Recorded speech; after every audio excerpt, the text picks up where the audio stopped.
Hi, my name is Vicky. I'm 62 years old. I'm a retired school teacher. I live in a very nice house in a very nice, quiet neighborhood. I have a minivan. I take care of my um, adult autistic son and my mother, who is 85 years old. I'm not a punk. Um, I have another son who is older, and he attacked me about 9 days ago. He really beat me bad. My name is Vicky, and I'm a victim of domestic violence. I was thinking the other day, people, tend to group, domestic violence victims, a certain way that it's got to be somebody who probably out there, disrespecting their man or, drinking or on drugs or, you know, low income, a certain race. But let me tell you something. Anybody can be a victim of domestic assault. You know, there's so many women who are victimized. And yes, there are some men who are victimized as well. But this not about y'all. This about women right now. Okay. I was victimized, and if you notice the tone that I'm talking in right now, that's the tone that I spoke in the whole conversation prior to being victimized. Um, I was beaten. Okay, I was beaten. I was choked. My top teeth are all screwed up, and I got to have dental work up there. I have a concussion. What's on this? I have a concussion and just terrible dizziness. Terrible. It's like vertigo on steroids. It's just bad. My lips are still numb.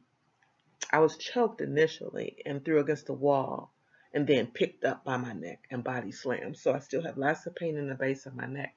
It's been 2 weeks now, so I'm going to go call and get a doctor's appointment. I went to the ER. Okay, so now I'm going to call and get a doctor's appointment to find out, if there's, damage to my spine. When you have a whiplash, like in a car accident, you have a whiplash, you don't really feel it, feel the complete damage from that for a couple weeks. I know that because years ago I had one.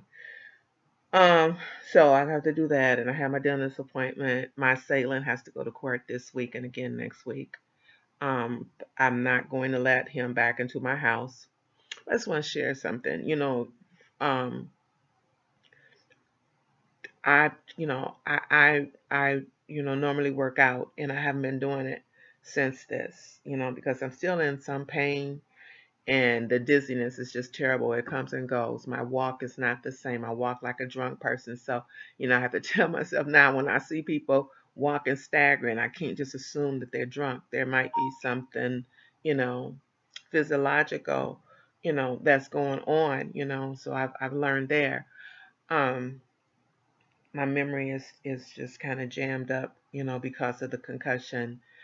But this is what I want to say, people are finding out about my situation because I have put it on social media because I refuse to, keep the secret. I think that's the assailant's best weapon is to keep it a secret.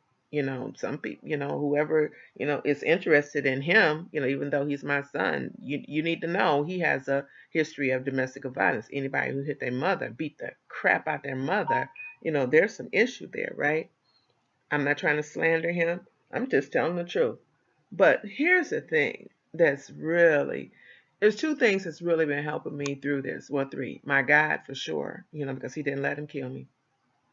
And then friends who have been letting me talk, just listen. Because one of the worst things that you could do when you're listening to someone who has been abused physically or mentally or sexually or verbally, the worst thing you can do is tell them what you would have done. I swear, I just hate it. One of my family members called me after midnight last night, because he saw my abuse photos on Facebook. Then, toward the end of the conversation, he started talking about what he would done, if his child had done that to them. And, and I've had other people say to me, if it was me, I would have did this. And, did you fight back? Blah, blah, blah. Well, you know what? This thing started with two hands cuffed around my neck. My head banged into the wall. I was unconscious. I was like a fish out of water. So now I got to explain it every time. Is that, no, I didn't defend myself because I was knocked into a stupor.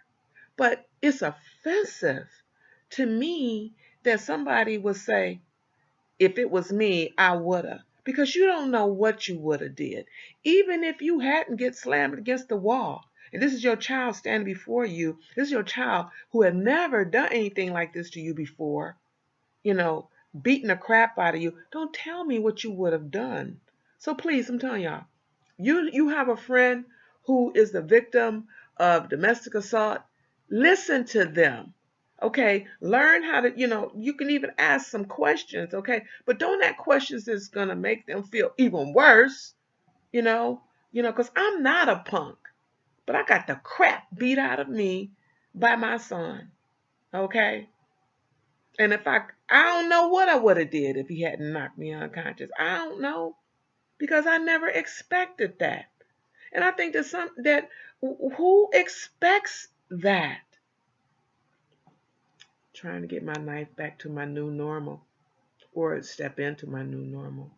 But just for the record, he's not going to be around me anymore if me and the law have anything to do with it. I'll tell you that much. Be a good listener.